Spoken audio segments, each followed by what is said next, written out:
നമസ്കാരം, ഞാൻ ബൈജു നായർ. നമ്മുടെ ചാനലിലേക്ക് സ്വാഗതം. ചോദ്യങ്ങളും അവയ്ക്കുള്ള ഉത്തരങ്ങളുമൊക്കെ ആയിട്ടാണ് ഞാൻ വന്നിരിക്കുന്നത്. ചോദ്യോത്തരങ്ങളിലേക്ക് കടക്കുന്നതിന് മുമ്പ് നമുക്ക് ഈ ആഴ്ചയിലെ ഏറ്റവും പ്രധാനപ്പെട്ട വാഹന വാർത്ത ഏതാണെന്ന് നോക്കാം.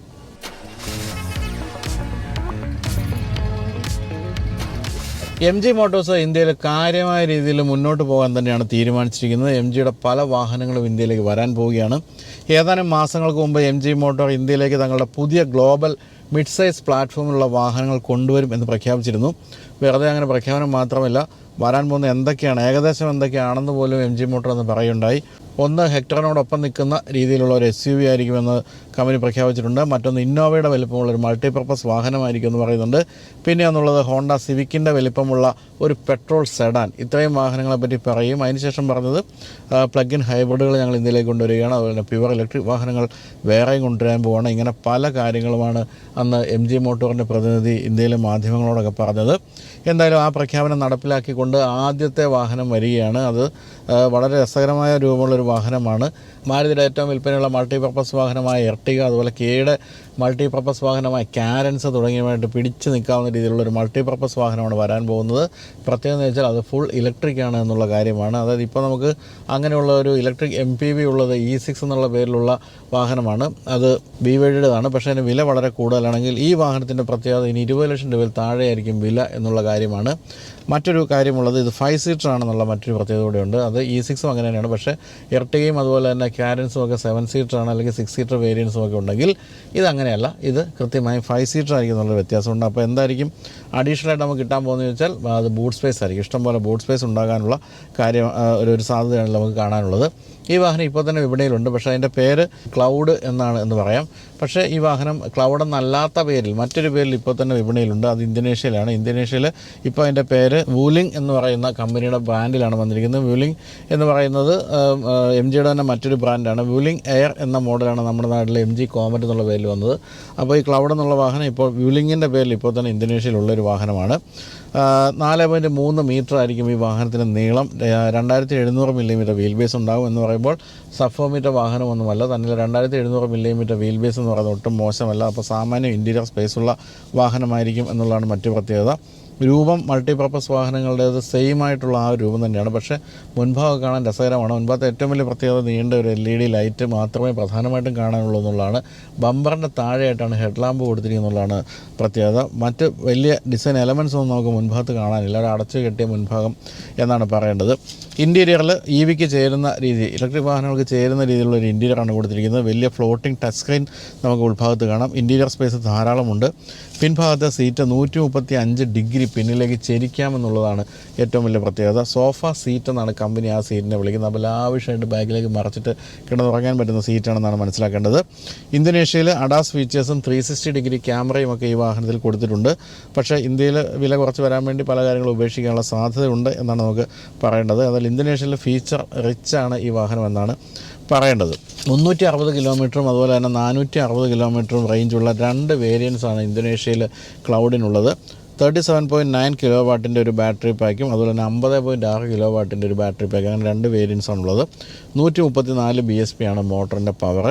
ക്രെറ്റ EV അതുപോലെ ഹാരിയർ, ഇത് രണ്ടും വരാൻ പോവുകയാണ്. അവയോട് പോലും പിടിച്ചു നിൽക്കാൻ പറ്റുന്ന രീതിയിലുള്ള ഒരു വാഹനമായിരിക്കും എന്നാണ് പറയേണ്ടത്. പക്ഷേ കൃത്യമായും ഇതിൻ്റെ ഒരു സെഗ്മെൻറ്റ് എന്ന് പറയുന്നത് എർട്ടിഗയുടെയും അതുപോലെ തന്നെ കാരൻസിൻ്റെയൊക്കെ സെഗ്മെൻറ്റാണ്, പിന്നെ SL6ൻ്റെയൊക്കെ സെഗ്മെൻറ്റാണ്.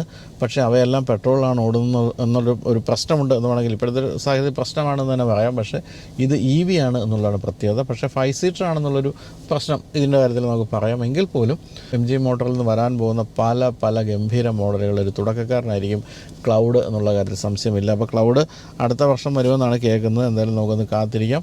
ഒരു മൾട്ടിപർപ്പസ് വാഹനം കൂടി വരികയാണ്, ഇലക്ട്രിക്.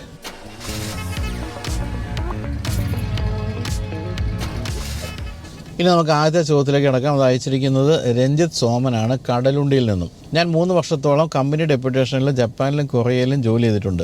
സുസുക്കിയുടെ പലവിധ മോഡലുകൾ കണ്ടിട്ടുമുണ്ട്. ഇപ്പോൾ ഞാൻ നാട്ടിലാണ്. പുതിയ മാരുതി സ്വിഫ്റ്റ് വാങ്ങാനിരിക്കുകയായിരുന്നു. സ്വിഫ്റ്റിൻ്റെ വേരിയൻസിൻ്റെ ലിസ്റ്റ് കണ്ടപ്പോൾ ഞാൻ സത്യത്തിൽ നിരാശനായിപ്പോയെന്നാണ് പറഞ്ഞിരിക്കുന്നത്. AMG ട്രാൻസ്മിഷനും സ്പോർട്ടി അല്ലാത്ത എഞ്ചിനുമാണ് മാരുതി സ്വിഫ്റ്റിന് നൽകിയിരിക്കുന്നത്. ജപ്പാനിൽ നിലവിലുള്ള സ്പോർട്ട്, RS എന്നീ വേരിയൻറ്റുകൾ വൈകിയാണെങ്കിലും ഇന്ത്യയിൽ വരാൻ സാധ്യതയുണ്ടോ എന്നാണ് ചോദിച്ചിരിക്കുന്നത്. ഈ 4th ജനറേഷൻ സ്വിഫ്റ്റ് നമ്മളൊക്കെ ഒന്ന് ഓടിച്ചിട്ട് വന്നതേ ഉള്ളൂ ബാംഗ്ലൂർ മീഡിയ ഡ്രൈവിൽ. അപ്പോൾ ആദ്യകാലത്ത് കുറേ സ്പെക്കുലേഷൻസ് ഉണ്ടായിരുന്നു. സ്വിഫ്റ്റിൻ്റെ പല വേരിയൻസ് വരുന്നു, ഈ പറഞ്ഞ പോലെ സ്പോർട്ട് വേരിയൻ്റ് ഒക്കെ വരുന്നുണ്ട്. കൂടാതെ 40 കിലോമീറ്ററിലധികം മൈലേജ് കിട്ടുന്നൊരു ഹൈബ്രിഡ് വേരിയൻറ്റ് ഇന്ത്യയിൽ വരാൻ പോകുന്നു. അങ്ങനെയൊക്കെ കേട്ടെങ്കിലും ഒന്നും സംഭവിച്ചില്ല. വന്നിരിക്കുന്നത് 3 സിലിണ്ടർ 82 bhp എഞ്ചിൻ മാത്രമുള്ള മോഡലാണ്. മറ്റ് പ്രത്യേകത തന്നെ AMT വന്നിട്ടുള്ളൂ. ഓട്ടോമാറ്റിക് ട്രാൻസ്മിഷനിൽ CVT പോലുള്ള കാര്യങ്ങളൊന്നും വന്നിട്ടില്ല. അങ്ങനെ ആകെ നിരാശരാണ് സ്വിഫ്റ്റ് പ്രേമികൾ എന്നുള്ള കാര്യത്തിൽ യാതൊരു സംശയവുമില്ല. എന്നാൽ ജപ്പാനിലെ മറ്റ് 140 bhp 1.4 ലിറ്റർ ടർബോ പെട്രോൾ എഞ്ചിനും 1 litre 3 cylinder booster jet turbo എഞ്ചിനും ഒക്കെ ഉള്ള മോഡലുകൾ വന്നിട്ടുണ്ട്. അതാണ് ഈ RS ടർബോ എന്നൊക്കെ പറയുന്ന സ്പോർട്ട് എന്നൊക്കെ പറയുന്ന വേരിയൻ്റ് എന്ന് പറയുന്നത്. അതുപോലെ തന്നെ അവിടെ CVT ട്രാൻസ്മിഷൻ ഉണ്ടെന്നുള്ളത് നമ്മളെ നാണിപ്പിക്കുന്ന കാര്യമാണെന്നുള്ള കാര്യത്തിൽ യാതൊരു സംശയമില്ല. തന്നെയുമല്ല, ഈ ഒരു 1 ലിറ്റർ ബൂസ്റ്റർ ജെറ്റ് ടർബോ പെട്രോളിന് നമ്മുടെ നാട്ടിൽ ഓൾറെഡി ഈ മാരുതി കൊണ്ടുവന്നിട്ടുണ്ട്. ഫ്രോക്സി ഘടിപ്പിച്ചിട്ടുണ്ട്. എന്നിട്ട് പോലും ആ എഞ്ചിൻ എടുത്തൊന്ന് സ്വിഫ്റ്റിലേക്ക് ഘടിപ്പിക്കാമല്ലോ എന്നൊരു തോന്നൽ മാരുതിക്ക് ഉണ്ടായില്ല എന്നുള്ള ഇന്ത്യക്കാരെ വളരെ അവഗണിക്കുന്നതിൻ്റെ ഒരു ലക്ഷണമായിട്ട് നമുക്ക് കാണാവുന്നതാണ്. അപ്പോൾ എന്തുകൊണ്ടാണ് ഇന്ത്യയോട് ഇങ്ങനെ ചിറ്റമ്മന നയം എന്നുള്ളത് തീർച്ചയായിട്ടും സുസുക്കി ഒന്ന് ആലോചിക്കേണ്ട കാര്യമാണ്. തന്നെയല്ല, ഇന്ത്യക്കാരില്ലെങ്കിൽ പട്ടിണി കിടക്കേണ്ട ഒരു കമ്പനിയാണ് സുസുക്കി എന്നൂടെ പറയേണ്ടതുണ്ട്. കാരണം സുസുക്കിക്ക് സ്വന്തം നാട്ടിൽ, അതായത് ജപ്പാനിൽ 36%, ഗ്ലോബൽ സെയിൽസിന് 36% വിൽപ്പന ഉണ്ടെങ്കിൽ ഇന്ത്യയിൽ 32.6% ഉള്ളൂ. അതിനുശേഷം രണ്ടുകൂടെ കഴിഞ്ഞ് 73% കഴിഞ്ഞിട്ടുള്ള വളരെ ചെറിയ ശതമാനം ഗ്ലോബലി വിറ്റുകൊണ്ടിരിക്കുന്നത്. എന്ന് പറയുമ്പോൾ ഇന്ത്യയാണ് ഏറ്റവും വലിയ മാർക്കറ്റ് എന്നുള്ള കാര്യം സുസുക്കി മറന്നു പോകുന്നുണ്ടോ എന്നൊരു സംശയമുണ്ട്. അല്ലെങ്കിൽ ഇന്ത്യയിൽ ഇത്രയധികം ജനങ്ങൾ മാരുതി വാങ്ങിക്കുന്നു, എത്ര ലക്ഷം യൂണിറ്റുകളാണ് വിറ്റുകൊണ്ടിരിക്കുന്നത്. അങ്ങനെയുള്ളപ്പോൾ നമുക്ക് കൂടുതൽ വേരിയൻസ് തരേണ്ടതല്ലേ? പക്ഷെ അങ്ങനെ സംഭവിക്കുന്നില്ല. എപ്പോഴും ഇന്ത്യക്കാർ അത്തരത്തിലുള്ള വാഹനങ്ങളൊന്നും ആവശ്യപ്പെടുന്നില്ല എന്നുള്ള മട്ടിലാണ് കമ്പനിയുടെ പ്രതികരണം. എന്നല്ല, ഏറ്റവും രസകരമായ കാര്യം, Swift is already very sporty എന്നാണ് മാരുതിയുടെ ഒരു വക്താവ് ഒരു മാധ്യമത്തോട് പറഞ്ഞത്. എന്ന് പറഞ്ഞാൽ വളരെ സ്പോർട്ടിയാണ്, നിങ്ങൾക്ക് ഇതിൻ്റെ അപ്പുറത്തേക്ക് സ്പോർട്ട് ഇടുന്ന ആവശ്യമില്ല. പക്ഷേ ഇതേ സ്പോർട്ടിനെസ് ഒക്കെ ജപ്പാനിലുള്ളവർക്ക് ആവശ്യമുണ്ടെന്ന് പറയുമ്പോൾ ഇന്ത്യക്കാരെ വില കുറച്ച് കാണുന്നൊരു കാര്യമായിട്ടാണ് എനിക്ക് തോന്നുന്നത്. അപ്പോൾ ശക്തമായി ഞാൻ പ്രതിഷേധിക്കുകയാണ്. മറ്റൊരു കാര്യമുള്ളത്, വളരെ ചെറിയ പൊട്ടുപോലുള്ള രാജ്യമാണുള്ള ന്യൂസിലൻഡിൽ പോലും 1 ലിറ്റർ ടർബോ പെട്രോൾ എഞ്ചിനോട് കൂടിയ സ്വിഫ്റ്റ് RS വിപണിയിലുണ്ട്. എന്നിട്ട് പോലും ഇന്ത്യയിലേക്ക് അത് കൊണ്ടുവരാനുള്ള സന്മനസ് മാരുതി കാണിച്ചില്ല. എന്തായാലും സ്പോർട്ട് RS എന്നീ പറഞ്ഞാൽ വളരെ സ്പോർട്ടിയായിട്ടുള്ള 2 വേരിയൻറ്റുകൾ ഇന്ത്യയിൽ വരില്ല എന്നുള്ള കാര്യം മാരുതിയുടെ ഒഫീഷ്യൽ സ്പോക്സ്മാൻ സ്ഥിരീകരിച്ചിട്ടുണ്ട്. അപ്പോൾ അങ്ങനെ നിലവിലുള്ള 1 ലിറ്റർ ബൂസ്റ്റർ ജെറ്റ് എൻജിൻ പോലും ഇല്ലാതെ സ്വിഫ്റ്റ് വിപണിയിൽ എത്തിയിരിക്കുകയാണ്. അത് തീർച്ചയായിട്ടും മാരുതിയുടെ സ്വിഫ്റ്റിൻ്റെ വിൽപ്പനയെ ബാധിക്കുമെന്ന് തന്നെയാണ് എനിക്ക് തോന്നിയിരിക്കുന്നത്. ഇപ്പോൾ എന്നെപ്പോലെ ഒരാൾ സ്വിഫ്റ്റ് വാങ്ങിക്കാൻ തീരുമാനിക്കുകയാണെങ്കിൽ ഞാൻ നോക്കുന്നത് വളരെ സ്പോർട്ടിയായിട്ടുള്ളൊരു ട്രാൻസ്മിഷൻ ഉണ്ടെന്നുള്ള കാര്യം ആദ്യം നോക്കും. അപ്പോൾ തന്നെ AMT വേണ്ടെന്ന് വയ്ക്കും. എഞ്ചിൻ നോക്കുമ്പോൾ അത്ര സ്പോർട്ടിയില്ലാത്തൊരു എഞ്ചിൻ 82 bhp, അപ്പോഴും ഞാനൊക്കെ വേണ്ടെന്ന് വയ്ക്കും. അപ്പോൾ എന്നെപ്പോലെ ധാരാളം പേരുണ്ടാകും തീർച്ചയായിട്ടും. അപ്പോൾ നമുക്കൊരു നല്ല ഒരു CVT ട്രാൻസ്മിഷനും അതുപോലെ തന്നെ സാമാന്യം ഭേദപ്പെട്ട ഒരു എഞ്ചിനുമൊക്കെ ഉണ്ടെങ്കിൽ വിൽപ്പന കൂടുമെന്നുള്ള കാര്യത്തിൽ സംശയമില്ല. എനിക്ക് തോന്നി 2017 ബലേനോയുടെ RS എന്ന് പറഞ്ഞൊരു വേരിയൻ്റ് കമ്പനിയോട് കൊണ്ടുവരുന്നത് അത് വലിയ മൈൻഡൊന്നും ചെയ്തില്ല ഇന്ത്യക്കാരെ. അതിൻ്റെ ഒരു സങ്കടം തീർച്ചയായിട്ടും മാരുതിക്കുണ്ടാകും. അപ്പോൾ ഇവനൊക്കെ എന്ത് കൊടുത്തിട്ടും കാര്യമില്ല എന്നൊരു തോന്നലാണോ എന്ന് നമുക്ക് അറിഞ്ഞുകൂടാ. എന്തായാലും തീർച്ചയായിട്ടും സ്വിഫ്റ്റിൻ്റെ കാര്യത്തിൽ വാഹനത്തിൻ്റെ ഒരു രൂപം വെച്ച് നോക്കുമ്പോൾ വളരെ സ്പോർട്ടിയായ കാര്യങ്ങളാണ് നമുക്ക് തരേണ്ടിയിരുന്നത്, തന്നിട്ടില്ല എന്നുള്ള കാര്യം വളരെ ലജ്ജാവഹമാണ് എന്നുള്ള കാര്യത്തിൽ സംശയമില്ല. അപ്പോൾ രഞ്ജിത്ത് സോമൻ അങ്ങനെ കാത്തുനിന്ന് ഇരിക്കേണ്ട. സ്വിഫ്റ്റ് വാങ്ങിക്കാൻ ഉദ്ദേശിക്കുന്നുണ്ടെങ്കിൽ ജപ്പാനിലെ ജീവിതവും ജപ്പാനിലെ സുസുക്കിയുടെ വാഹനങ്ങളൊക്കെ മറന്നേക്കുക. എന്നിട്ട് നമുക്കിപ്പോൾ കിട്ടിയിരിക്കുന്ന ഇതാണ് എന്ന് വെച്ചിട്ട് കഞ്ഞി വിളമ്പിയിട്ടുണ്ട് വന്ന് കഴിച്ചോളാം എന്ന് മാരുതി പറയുന്നത് കേട്ട് പോയി കഞ്ഞി കുടിച്ചിട്ട് പോവുക, അല്ല ചിക്കൻ ഫ്രൈ ഒന്നും നിങ്ങൾക്ക് കിട്ടാൻ പോകുന്നില്ല. അപ്പോൾ ഈ മാരുതി സ്വിഫ്റ്റിൻ്റെ ഡ്രൈവ് കഴിഞ്ഞിട്ട് നമുക്ക് ഈ ഫീഡ്ബാക്ക് ഫോമൊക്കെ അവർ ഫില്ല് ചെയ്യും. അതിലെൻ്റെ അടുത്ത് ഞാൻ ഫില്ല് ചെയ്ത് തന്നെ ഇതായിരുന്നു, മാരുതി തീർച്ചയായിട്ടും സ്വിഫ്റ്റിൻ്റെ കാര്യത്തിൽ വളരെ സ്പോർട്ടിയായ ഒരു ട്രാൻസ്മിഷനും എഞ്ചിനും കൊണ്ടുപോകാൻ, അല്ലാതെ ചുമ്മാ ഈ പഴയ സാധനം വെച്ചിട്ട് കളിക്കരുതെന്നൊക്കെ പറഞ്ഞാണ് ഞാൻ എഴുതി കൊടുത്തത്. അതിനുശേഷം മാരുതിയുടെ ഒഫീഷ്യൽസ് എൻ്റെ അടുത്ത് സംസാരിക്കുകയും ചെയ്തപ്പോഴും ഞാൻ ഇത് തന്നെ പറഞ്ഞു, നിങ്ങൾ ഈ AMT ഇതും വെച്ചുകൊണ്ട് കളിക്കരുത് പ്ലീസ് എന്നൊക്കെ ഞാൻ പറഞ്ഞിട്ടാണ് പോകുന്നത്. പക്ഷേ ആരും കൊണ്ട് പറഞ്ഞിട്ട് ഒരു കാര്യമില്ലെന്നാണ് മനസ്സിലാക്കുന്നത്. അപ്പോൾ എന്തായാലും അത് പോട്ടെ. അപ്പോൾ രഞ്ജിത്ത് കാത്തിരിക്കേണ്ട, വേണമെങ്കിൽ ഈ സ്വിഫ്റ്റ് വാങ്ങിക്കുക, അല്ലെങ്കിൽ കുറേ സ്പോർട്ടിയായിട്ടുള്ള ഈ സെഗ്മെൻറ്റിലെ മറ്റ് വാഹനങ്ങൾ വാങ്ങിക്കുക. അടുത്ത ചോദ്യം അയച്ചിരിക്കുന്നത് മുഹമ്മദ് ഹനീഫാണ്, വട്ടപ്പാറ നിന്നും. ഞാനിപ്പോൾ ടാറ്റ നെക്സോൺ EV ആണ് ഉപയോഗിക്കുന്നത്. റേഞ്ച് കുറവാണ് എന്ന് ഒഴിച്ചാൽ ഞാൻ ഹാപ്പിയാണ്. ഞാനിപ്പോൾ കോയമ്പത്തൂരിൽ ബിസിനസ് തുടങ്ങി, അതുകൊണ്ട് കുറച്ചുകൂടി റേഞ്ചുള്ള EV വാങ്ങണമെന്നുണ്ട്. കിയ EV6 ആണ് മനസ്സിലുള്ളത്. EV6 ഇന്ത്യയിൽ എത്തിയ ശേഷം ഫേസ് ഷിഫ്റ്റ് ഒന്നും സംഭവിച്ചിട്ടില്ലല്ലോ, അങ്ങനെ ഒരു സാധ്യത ഉടനെ ഉണ്ടോ അതോ നിലവിലുള്ള മോഡൽ വാങ്ങിയാൽ മതിയോ എന്നാണ് ചോദിച്ചിരിക്കുന്നത്. കിയ EV6ന് 2024 മോഡൽ കൊറിയയിലൊക്കെ വിപണിയിൽ എത്തിക്കഴിഞ്ഞു. അതോ എത്തിയിട്ടില്ലെങ്കിൽ അനാവരണം ചെയ്തെന്ന് തോന്നുന്നു. എത്തിയോന്ന് എനിക്ക് കൃത്യമായിട്ട് അറിഞ്ഞുകൊണ്ട് ഏതായാലും അവിടെ ലോഞ്ച് ചെയ്തിട്ടുണ്ട്. അപ്പോൾ ഈ മോഡൽ ഈ വർഷം ഒടുവിലോ അല്ലെങ്കിൽ അടുത്ത വർഷം ആദ്യമോ ഇന്ത്യയിൽ എത്തും എന്നാണ് അറിയുന്നത്. എന്ന് പറഞ്ഞാൽ ഇപ്പോൾ എക്സിസ്റ്റിംഗ് മോഡലിൽ കുറേ മാറ്റങ്ങൾ വന്ന മോഡൽ ഈ വർഷം അവസാനമോ അല്ലെങ്കിൽ അടുത്ത വർഷം ആദ്യമോ ഇന്ത്യയിൽ എത്തും എന്ന് തന്നെയാണ് അറിയുന്നത്. പുതിയ മോഡലിൽ കാര്യമായ എക്സ്റ്റീരിയർ ഇൻറ്റീരിയർ മാറ്റങ്ങളുണ്ട്. കൂടാതെ ബാറ്ററി പാക്കിൻ്റെ വലിപ്പവും കൂട്ടിയിട്ടുണ്ട്. അതാണ് ഏറ്റവും പ്രധാനപ്പെട്ട കാര്യം. അപ്പോൾ ഇപ്പോഴത്തെ എക്സിസ്റ്റിംഗ് വാഹനത്തെക്കാളും കുറെ കൂടി രസകരമായ ഡിസൈൻ വന്നിട്ടുണ്ട്, ഫീച്ചേഴ്സ് വന്നിട്ടുണ്ട്. ബാറ്ററി പാക്കിൻ്റെ വലിപ്പത്തിൽ അല്ലെങ്കിൽ അതിൻ്റെ കപ്പാസിറ്റിയിലൊക്കെ മാറ്റം സംഭവിച്ചിട്ടുണ്ട്. എന്തൊക്കെയാണ് എക്സ്റ്റീരിയർ മാറ്റങ്ങളെന്ന് ചോദിക്കുകയാണെങ്കിൽ മുൻഭാഗത്ത് ബമ്പർ പാടെ മാറിയിട്ടുണ്ട്. LED ഡേ ടൈം റണ്ണിംഗ് ലാമ്പിൻ്റെ രൂപമൊക്കെ മാറി. അലോയ് വീലിൻ്റെ രൂപവും മാറിയിട്ടുണ്ട്. ഡിജിറ്റൽ റിയർ വ്യൂ മിറേഴ്സ് വന്നിരിക്കുന്നു. 12 ഇഞ്ചിൻ്റെ ഹെഡ് അപ്പ് ഡിസ്പ്ലേ വന്നിരിക്കുന്നു. അതുപോലെ തന്നെ പുതിയ 3 സ്പോക്ക് സ്റ്റിയറിംഗ് വീൽ വന്നിരിക്കുന്നു. ഇതൊക്കെ ഒരു പ്രധാനപ്പെട്ട മാറ്റങ്ങളായിട്ട് പറയാം. പിന്നെ ബാറ്ററിയുടെ കാര്യത്തിലേക്ക് പോകുകയാണെങ്കിൽ 84 കിലോ വാട്ടിൻ്റെ ബാറ്ററിയാണ് പുതിയ മോഡലുള്ളത്. അതായത് 6.6 കിലോ വാട്ട് വർദ്ധിച്ചിരിക്കുകയാണ് ഇപ്പോൾ ബാറ്ററിയുടെ കാര്യത്തിൽ. 18 മിനിറ്റ് കൊണ്ട് 80% ചാർജ് ആകുമെന്നുള്ളതാണ് ഫാസ്റ്റ് ചാർജിങ്ങിൽ. അതാണ് ഈ ഒരു പുതിയ വാഹനത്തിന് പ്രത്യേകമായിട്ട് പറയാവുന്നത്. 504 കിലോമീറ്ററാണ് കമ്പനി പറയുന്ന റേഞ്ച്. 2 വേരിയൻസാണ് EV6-നുള്ളത്. സിംഗിൾ മോട്ടറിന് 229 BSP ആണ് പവർ. ഡ്യുവൽ മോട്ടറിന് 325 BSPയുമാണ് പവർ കൊടുത്തിരിക്കുന്നത്. എന്തായാലും മറ്റു പ്രത്യേകതകൾ ഫുൾ അഡാസ് കിറ്റ് കൊടുത്തിട്ടുണ്ട് പുതിയ കിയ EV6 എന്നുള്ള കാര്യമാണ്. പക്ഷേ ഇന്ത്യയിലേക്ക് ഇപ്പോൾ ഈ പറഞ്ഞ പോലെ 2 വേരിയൻസ് ഒക്കെ വരുമോ എന്നുള്ള കാര്യം പറയാനാവില്ല. ഇപ്പോൾ വന്നപ്പോഴും 2 വേരിയൻസ് വന്നിട്ടില്ല. അപ്പോൾ അത് ഇന്ത്യയിലേക്ക് വരുന്ന സിംഗിൾ മോട്ടറാണോ ഡ്യുവൽ മോട്ടറാണോ എന്ന് പറയാനാവില്ല. എന്തായാലും ഇത്തരത്തിലുള്ള വലിയ മാറ്റങ്ങളോട് കൂടിയാണ് വരുന്നത്. അതുകൊണ്ട് തന്നെ ഒന്ന് വെയിറ്റ് ചെയ്യാൻ തയ്യാറാണെങ്കിൽ ഈ വർഷം അവസാനം അല്ലെങ്കിൽ അടുത്ത വർഷം ആദ്യം ഏറ്റവും പുതിയ കിയ EV6 വാങ്ങിക്കാൻ സാധിക്കും. അടുത്ത ചോദ്യം അയച്ചിരിക്കുന്നത് ഷിബു പി ഉണ്ണിത്താനാണ്. ഞാൻ ഗൾഫിലാണ് ജോലി ചെയ്യുന്നത്. ഞാൻ 2016 അല്ലെങ്കിൽ 2017 മോഡൽ യൂസ്ഡ് വോൾവോ XC90 വാങ്ങാൻ ആഗ്രഹിക്കുന്നു. ഡീസൽ ഇൻസ്ക്രിപ്ഷൻ മോഡലാണ് നോക്കുന്നത്. സേഫ്റ്റിയാണ് മുഖ്യമായിട്ടും നോക്കുന്നത്. ഈ പഴയ മോഡലുകളിൽ ഇപ്പോഴുള്ള മോഡലുകളെക്കാൾ സേഫ്റ്റി ഉണ്ടാകുമോ അല്ലെങ്കിൽ അതിനോടൊപ്പമെങ്കിലും സേഫ്റ്റി ഉണ്ടാകുമോ? കണക്ടിവിറ്റി ഫീച്ചേഴ്സ് കുറഞ്ഞാലും കുഴപ്പമില്ല. അതുപോലെ ഡീസൽ എഞ്ചിൻ കാറുകൾക്ക് ഏതെങ്കിലും റെസ്ട്രിക്ഷൻ വരാൻ സാധ്യതയുണ്ടെന്നൊക്കെയാണ് ചോദിച്ചിരിക്കുന്നത്. അപ്പോൾ അവസാനത്തെ ചോദ്യത്തിന് ആദ്യം ഉത്തരം പറയാം. അതായത് ഡീസൽ എഞ്ചിൻ മോഡലുകൾക്ക് എന്തെങ്കിലും റെസ്ട്രിക്ഷൻ വരുമെന്ന് ചോദിച്ചാൽ, അപ്പോൾ ഇതിനെപ്പറ്റി കൂടുതൽ പഠിച്ചപ്പോൾ എനിക്ക് തോന്നിയ ഒരു കാര്യം, എനിക്ക് മനസ്സിലായ കാര്യം വെച്ചാൽ ഇപ്പം ഡൽഹി അല്ലെങ്കിൽ ബോംബെ പോലുള്ള സിറ്റികൾ, അവിടെ നിന്നുള്ള പൊല്യൂഷൻ്റെ ഒരു ചെറിയ ശതമാനം പോലും കേരളത്തിലെ സിറ്റികളിലില്ല. തന്നെയല്ല, കേരളത്തിലെ സിറ്റികൾ മൊത്തത്തിൽ ഇന്ത്യയിലെ മറ്റ് സിറ്റികൾ വെച്ചൊക്കെ നോക്കിക്കഴിഞ്ഞാൽ 2 ടയർ 3 ടയർ പോലും അല്ല. അതിലൊക്കെ താഴേക്ക് വരുന്ന രീതിയിലുള്ള വലിപ്പമൊക്കെ നമ്മുടെ സിറ്റികൾക്കുള്ളൂ. അപ്പോൾ അങ്ങനെ വരുമ്പോൾ സെൻട്രൽ ഗവൺമെൻറ് അങ്ങനെ ഏതെങ്കിലും തരത്തിൽ റെസ്ട്രിക്ഷൻ കൊണ്ടുവരികയാണെങ്കിൽ, കാര്യമായ റെസ്ട്രിക്ഷൻ കൊണ്ടുവരികയാണെങ്കിൽ അതൊരിക്കലും കേരളം പോലുള്ള സംസ്ഥാനങ്ങളെ ബാധിക്കുന്ന രീതിയിലായിരിക്കില്ല. അപ്പോൾ കേരളത്തിലെ പൊല്യൂഷൻ വെച്ച് നോക്കുമ്പോഴത്തേക്കും കേരളത്തിലെ ഡീസൽ എഞ്ചിനുകളൊന്നും നിരോധിക്കേണ്ട സാഹചര്യമൊന്നുമില്ല. അപ്പോൾ അങ്ങനെ വരുമ്പോൾ അങ്ങനെ ഒരു നിരോധനം വന്നാൽ പോലും വലിയ വലിയ സിറ്റികളായിരിക്കും ആദ്യം കൊണ്ടുവരിക. അതിനുശേഷം എത്രയോ വർഷങ്ങൾക്ക് ശേഷമായിരിക്കും കേരളം പോലെയുള്ള സംസ്ഥാനങ്ങളിലെ ചെറിയ സിറ്റികളിൽ ഇത്ര നിരോധനം കൊണ്ടുവരാനുള്ള സാധ്യത. എന്ന് പറയുമ്പോൾ എൻ്റെ ഒരു മനസ്സിലുള്ളത് 25 വർഷത്തേക്ക് പോലും കേരളത്തിലെ ഡീസൽ എഞ്ചിൻ വാഹനങ്ങൾ നിരോധിക്കാനുള്ള ഒരു സാധ്യതയുമില്ല എന്നുള്ളതാണ്. ഇനി അങ്ങനെയല്ല, 15 വർഷം കഴിഞ്ഞ വാഹനങ്ങൾ ഇപ്പോഴത്തെ ഒരു പുതിയ നിയമം വരുന്ന പ്രകാരം നിങ്ങൾ കൊണ്ട് ടെസ്റ്റ് ചെയ്തിട്ട് റോഡ് വർത്തി അല്ല എന്ന് മനസ്സിലാക്കുകയാണെങ്കിൽ വീണ്ടും നിങ്ങൾക്ക് 2 ചാൻസ് കൂടെ തരും. ആ 2 ചാൻസ് കൂടെ കഴിഞ്ഞ് 3 ടെസ്റ്റിലും പരാജയപ്പെട്ടാലാണ് പൊളിക്കേണ്ടി വരുന്നത്. പക്ഷേ വോൾവോ XC90 ഒക്കെ പോലുള്ള വാഹനങ്ങളൊന്നും ഒരിക്കലും ഈ 3 ടെസ്റ്റൊന്നും പരാജയപ്പെടില്ല എന്നുള്ള കാര്യം 100% ഉറപ്പാണ്. അല്ല അതുപോലെ വൃത്തികെട്ട രീതി വാഹനം കൊണ്ടു നടക്കേണ്ടി വരും. എന്തായാലും അങ്ങനെയൊന്നും ആരും ചെയ്യാൻ പോകുന്നില്ല. അങ്ങനെ വരുമ്പോൾ ഒരു ടെൻഷനും അത്തരം കാര്യങ്ങളിൽ വേണ്ട. ഡീസൽ വാഹനങ്ങൾ കേരളത്തിൽ സാമാന്യം പഴക്കമുള്ള വാഹനങ്ങൾ പോലും നല്ല വാഹനമാണെങ്കിൽ സെക്കൻഡ് ഹാൻഡ് വാങ്ങിക്കുന്നതിൽ തെറ്റൊന്നുമില്ല. അടുത്ത ചോദ്യം, 2016-2017 മോഡൽ എന്ന് പറയുന്നത് എങ്ങനെയാണ് ഈ XC90യുടെ കാര്യത്തിൽ വാങ്ങിക്കാൻ കൊള്ളാമോ എന്നുള്ളതാണ്. ഒരു പ്രശ്നമുള്ളതെന്ന് വെച്ചാൽ വോൾവോ ആയാലും ബെൻസ് ആയാലും അങ്ങനെയുള്ള ഏത് വാഹന നിർമ്മാതാവായാലും 2020 കാര്യമായ ഫേസ് ലിഫ്റ്റുകൾക്ക് വിധേയമായത്. അതായത് ഇൻറ്റീരിയറിൻ്റെ കാര്യത്തിൽ പ്രത്യേകിച്ച് ഇൻറ്റീരിയർ പാടെ മാറി വലിയ സ്ക്രീനുകളും ടച്ച് സ്ക്രീനുകളൊക്കെ വരികയും പലതരത്തിലുള്ള കണക്ടിവിറ്റി ഫീച്ചേഴ്സ് വരികയും പലതരത്തിലുള്ള സേഫ്റ്റി ഫീച്ചേഴ്സ് വരികയൊക്കെ ചെയ്തത് 2020. അത് ഏറ്റവും കൃത്യമായിട്ട് പറയാവുന്ന XC90യുടെ കാര്യത്തിലാണെന്നുള്ളതാണ് രസകരമായ കാര്യം.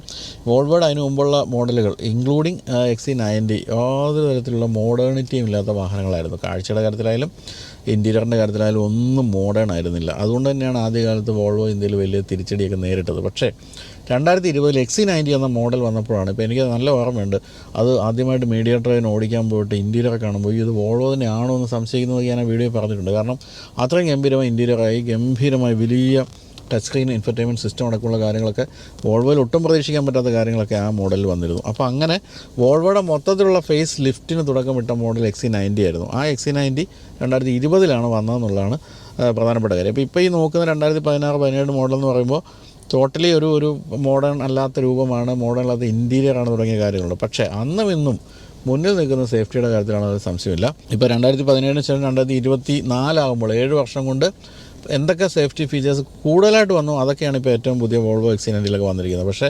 2017 പോലും വോൾവോയുടെ സേഫ്റ്റി മോശമല്ല. 2017 വോൾവോ ജനിച്ച അന്ന് തൊട്ടുള്ള ഫസ്റ്റ് മോഡലിൻ്റെ പോലും സേഫ്റ്റി മോശമല്ല എന്നുള്ള കാര്യം പ്രധാനപ്പെട്ട കാര്യമാണ്. അപ്പോൾ അതുകൊണ്ട് 2017 സേഫ്റ്റിയാണ് നോക്കുന്നതെങ്കിൽ കണ്ണടച്ചെടുക്കാം വോൾവോയുടെ കാര്യത്തിലുള്ള ഒരു സംശയമില്ല. അന്നുകൊണ്ട് മുന്നിൽ 2 air bag, curtain air bag, അത്തരം കാര്യങ്ങളെല്ലാം, പിന്നെ സ്റ്റെബിലിറ്റി കൺട്രോൾ, ESC, EBD അത്തരം കാര്യങ്ങളെല്ലാം അന്ന് തന്നെ കൊടുത്തിട്ടുണ്ട്.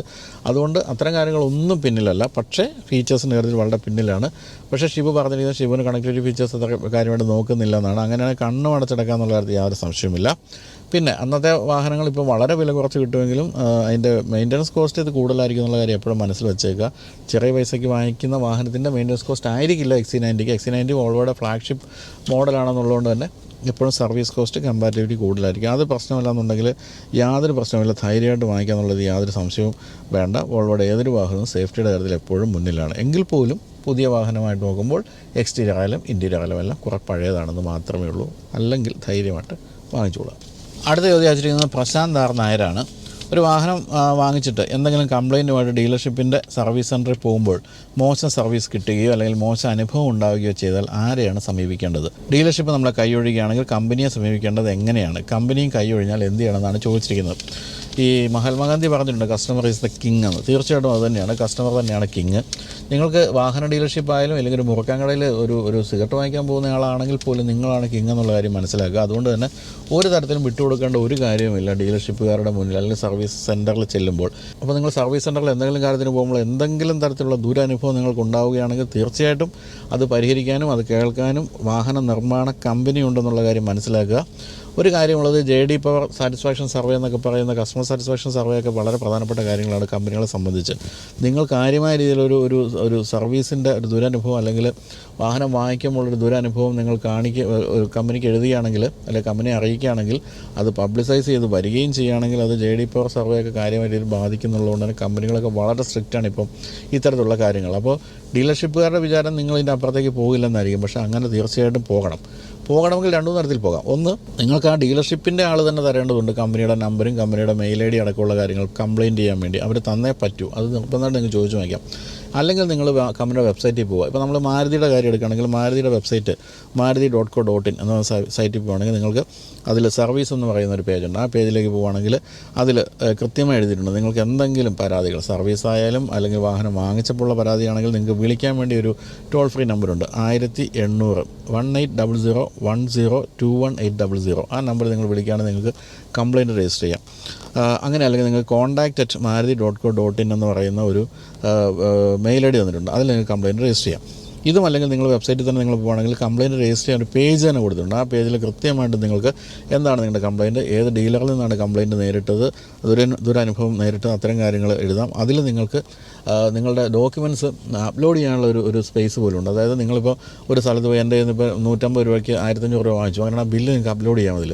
അങ്ങനെ പോലെയുള്ള ഓപ്ഷൻസ് എല്ലാം മാരുതി കൊടുത്തിട്ടുണ്ട്. ഞാൻ മാരുതിയുടെ കാര്യം എടുത്ത് പറഞ്ഞതേ എല്ലാ വാഹന നിർമ്മാതാക്കൾക്കും ഇത്തരം കാര്യങ്ങളുണ്ട്. അപ്പോൾ മറ്റൊരു കാര്യമുള്ളത്, ഇത്തരത്തിലുള്ള കംപ്ലയിൻറ്റുകൾ വർദ്ധിച്ചു വരുമ്പോൾ ഗവൺമെൻറ് പോലും ശ്രദ്ധിക്കുന്നുണ്ട്, സെൻട്രൽ ഗവൺമെൻറ്റൊക്കെ ശ്രദ്ധിക്കുന്നുണ്ട്. എന്ന് പറയുമ്പോൾ കമ്പനികൾക്ക് നല്ല നടപ്പൊക്കെ വിധിക്കാനുള്ള സാധ്യതയുണ്ട്. അതുകൊണ്ട് കമ്പനികളൊക്കെ വളരെ ശ്രദ്ധയോടുകൂടിയാണ് ഇത്തരം കാര്യങ്ങളെ കാണുന്നത്. അപ്പോൾ ഇങ്ങനെ നിങ്ങൾ കംപ്ലയിൻറ്റ് രജിസ്റ്റർ ചെയ്യാം. എന്നിട്ട് പിന്നെ അവസാനം ചോദിച്ചിരിക്കുന്നത് കമ്പനിയും കൈയൊഴിഞ്ഞാലോ? കമ്പനി കഴിഞ്ഞാൽ നമുക്ക് കോടതിയിലുള്ളത്. ഇവിടെ കൺസ്യൂമർ കോർട്ട് എന്നൊക്കെ പറഞ്ഞാൽ വളരെ സ്ട്രോങ് ആണ്. നിങ്ങൾ എന്താണ് ഒരു പ്രശ്നം വെച്ചാൽ നമ്മളെല്ലാവരും ആദ്യത്തെ ഒരു ആവേശത്തിൽ ഇതൊക്കെ ചെയ്യുമെന്ന് പറയുമെങ്കിലും പിന്നെ ഇതിനൊക്കെ ആർക്കും നേരം എന്ന് പറഞ്ഞ് നിങ്ങൾ വേണ്ട എന്ന് വയ്ക്കും. പക്ഷേ കൺസ്യൂമർ കോർട്ടിലൊക്കെ നിങ്ങൾക്ക് പോകാൻ വളരെ എളുപ്പമാണ്. ഒരു കാർഡിൽ കംപ്ലയിൻറ്റ് എഴുതിയിട്ടാൽ പോലും കൺസ്യൂമർ കോർട്ട് പരിഗണിക്കുന്ന ഒരു കാലമാണിത്. അതുകൊണ്ട് കമ്പനിയും കൈയൊഴിഞ്ഞെങ്കിൽ തീർച്ചയായിട്ടും നിങ്ങൾ കൺസ്യൂമർ കോർട്ടിൽ പോകുക എന്നുള്ളതാണ് ചെയ്യേണ്ടത്.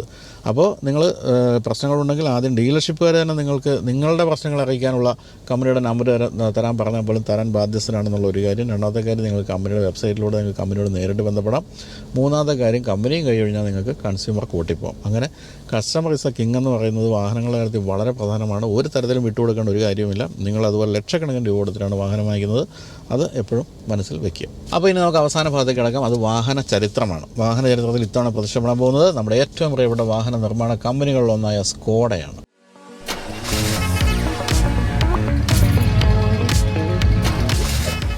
1925 ചെക്കോസ്ലോവാക്യയിലാണ് സ്കോഡ ജനിച്ചത്. ഇന്നിപ്പോൾ ചെക്കോസ്ലോവാക്യ എന്ന രാജ്യം തന്നെ ഇല്ലാതായിപ്പോൾ ചെക്ക് റിപ്പബ്ലിക് എന്നതിൻ്റെ പേര് മാറി. ചെക്ക് റിപ്പബ്ലിക്കും സ്ലോവാക്യയും രണ്ടായപ്പോൾ അങ്ങനെ പേര് തന്നെ മാറി ചെക്ക് റിപ്പബ്ലിക്കായിട്ട് മാറിയിട്ടുണ്ട്. 99 വർഷം പൂർത്തിയാക്കിയ കമ്പനിയാണിത്. അടുത്ത വർഷം 100ാം വാർഷികമാണ് സ്കോഡയുടേത്. പ്രതിവർഷം 10 ലക്ഷത്തോളം വാഹനങ്ങളാണ് സ്കോഡ നിർമ്മിക്കുന്നത്. 100-ലധികം രാജ്യങ്ങളിൽ വിൽക്കുന്നുണ്ട്. 1.6 ബില്യൺ യൂറോയാണ് പ്രതിവർഷ ലാഭം. അതായത് വരുമാനമല്ല, ഞാൻ പറഞ്ഞ ലാഭം മാത്രം.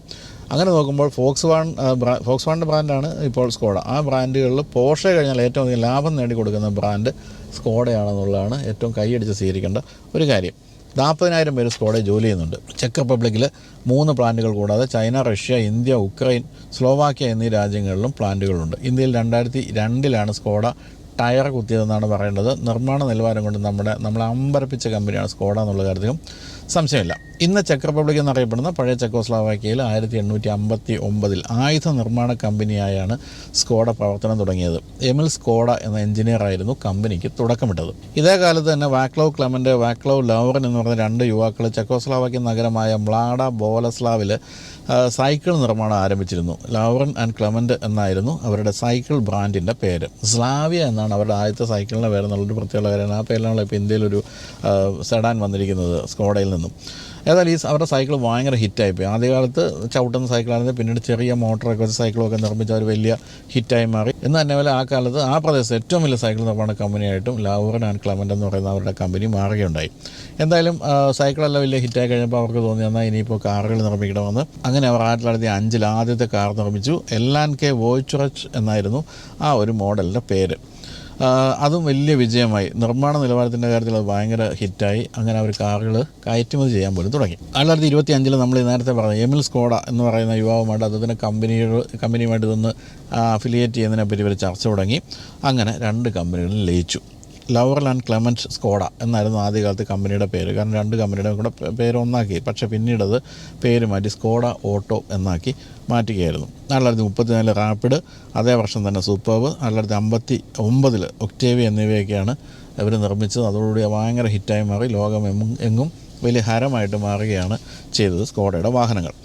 പക്ഷേ ഇങ്ങനെയൊക്കെ ഓടിക്കൊണ്ടിരിക്കുമ്പോൾ ഇവർക്ക് ലോകം മുഴുവൻ എത്തണമെങ്കിൽ ആരെങ്കിലും ഒരു വലിയ കമ്പനിയായിട്ട് ടൈപ്പ് വേണ്ടി വരുമെന്ന് സ്കോഡയ്ക്ക് മനസ്സിലായി. അങ്ങനെ അവർ ഫോക്സ് വാഗനെ സമീപിച്ചു. ഫോക്സ് വാഗൺ 1991 ഈ ഒരു സ്കോഡ കമ്പനിയുമായിട്ട് ധാരണയിലെത്തി കുറച്ച് ഷെയർ വാങ്ങിച്ചു. അങ്ങനെ വാങ്ങിച്ച് ഒട്ടകത്തിന് സ്ഥലം കൊടുത്ത പോലെ ആയിപ്പോയി. 2000 ആണ്ടായപ്പോഴേക്കും 100% ഓഹരിയും ഫോക്സ് വാഗൻ്റെ കയ്യിലെത്തി. ഇപ്പോൾ പൂർണ്ണമായും ഫോക്സ് വാഗൻ്റെ വാഹന നിർമ്മാണ കമ്പനിയാണ് സ്കോഡ. എന്നെല്ലാം ഞാൻ പറഞ്ഞല്ലോ, പോർഷെ കഴിഞ്ഞാൽ ഫോക്സ് വാഗൺ ഗ്രൂപ്പിൽ ഏറ്റവും അധികം ലാഭം നേടിക്കൊടുക്കുന്ന കമ്പനിയും സ്കോഡയാണ്. ഇപ്പോൾ ഞാൻ നേരത്തെ പറഞ്ഞ സ്ഥലമുണ്ടല്ലോ, മ്ലാഡ ബോലസ്ലാവ് എന്ന് പറയുന്ന സ്ഥലം, അവിടെയാണ് ഇപ്പം സ്കോഡയുടെ ഏറ്റവും വലിയ പ്ലാന്റ് ഉള്ളത്, ചെക്ക് റിപ്പബ്ലിക്. ഞാനവിടെ പോയിരുന്നു. ആ പ്ലാന്റിൽ ഏറ്റവും വലിയ പ്രത്യേകത വെച്ചാൽ നമ്മളിപ്പോൾ വാഹന നിർമ്മാണ പ്ലാന്റുകളിൽ പോവുകയാണെങ്കിൽ നമ്മളെ മുഴുവനായിട്ടൊന്നും കാണിക്കില്ല. കുറച്ച് സ്ഥലങ്ങൾ കാണിക്കാതിരിക്കും, കുറച്ച് സ്ഥലങ്ങൾ നമുക്കൊന്ന് കാണാൻ പറ്റും. അതും മീഡിയയ്ക്കൊക്കെ മാത്രമേ ഉള്ളൂ. പൊതുജനങ്ങൾക്ക് ഇപ്പോൾ കയറി ടാറ്റയുടെ പ്ലാന്റ് കാണുമെന്ന് പറഞ്ഞാൽ കാണിക്കില്ല.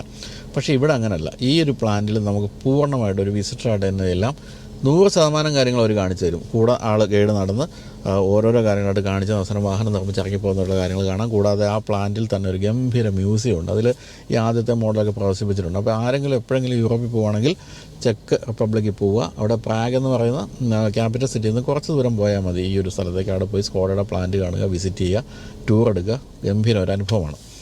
അപ്പോൾ ഇതൊക്കെയാണ് ഈ ആഴ്ചയിലെ ചോദ്യങ്ങളും ഉത്തരങ്ങളൊക്കെ. ഇനി പറയേണ്ടത് പോപ്പുലർ ഹുണ്ടായെ പറ്റിയാണ്. പോപ്പുലർ ഹുണ്ടായി ഇന്ത്യയിലെ ഏറ്റവും വലിയ ഹുണ്ടായി ഡീലർഷിപ്പാണ്. കേരളത്തിൽ ഉടനീളം നോക്കുകയാണെങ്കിൽ 33 സെയിൽസ് സെൻറ്റേഴ്സും 33 സർവീസ് സെൻറ്റേഴ്സും പോപ്പുലർ ഹുണ്ടായിക്കുണ്ട്. നിങ്ങൾക്ക് എന്തെങ്കിലും ഒരു ഹുണ്ടായി വാഹനം വാങ്ങിക്കണം എന്നുണ്ടെങ്കിൽ ഒന്ന് ഞാൻ ഈ കൊടുത്തിട്ട് നമ്പറിൽ വിളിക്കുക. എന്നിട്ട് നിങ്ങളുടെ വീട്ടുമുറ്റത്ത് കേരളത്തിൽ എവിടെയായാലും വാഹനം എത്തിച്ചു തരും. ഓടിച്ചു നോക്കുക. ഇഷ്ടപ്പെട്ടെങ്കിൽ ബുക്ക് ചെയ്യുകയാണെങ്കിൽ പറയുക.